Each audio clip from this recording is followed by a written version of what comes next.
అందరు నమస్కారం. ఈరోజు ఒక్క విషయం చెప్తున్నా, అందరు నోట్ చేసి పెట్టుకోండి. నారా లోకేష్ ఈ పేరు చాలా దినాల యాది ఉంటుంది ఆంధ్ర రాష్ట్ర చరిత్రలో, లేకపోతే దేశ రాజకీయాల్లో. ఎందుకంటే నారా లోకేష్ అనేది ఈరోజు ఒక బ్రాండ్. నారా లోకేష్ అనేది ఒక సొంత ఐడెంటిటీ క్రియేట్ చేసుకుని రాష్ట్ర రాజకీయాల్లోనే కావచ్చు, ఈరోజు దేశ రాజకీయాల్లో కూడా తనకంటూ ఒక గుర్తింపు సంపాదించుకున్నాడు నారా లోకేష్ గారు.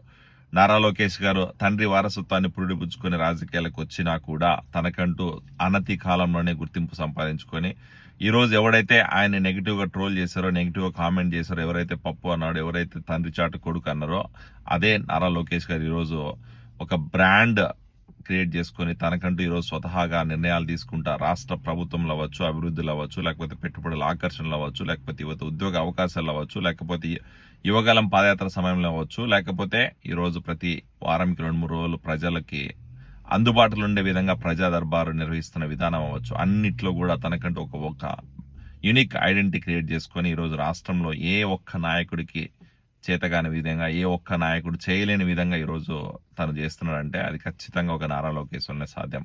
ఈరోజు నారా లోకేష్ చేస్తున్న ఈ పనులు అయితే నిజంగానే చాలా మందికి ఇన్స్పిరేషన్ ఉన్నాయి. ఈరోజు రాష్ట్రంలో చాలా మంది ఎమ్మెల్యేలు ఉన్నారు, ఎంపీలు ఉన్నారు, మినిస్టర్లు ఉన్నారు. ఏ ఒక్క మినిస్టర్ కూడా ఈయన చేస్తున్న పనిలో కనీసం 50-60% కూడా పని చేయలేకపోతున్నారు అనడానికి ఏ ఒక్క సందేహం లేదు నాకు.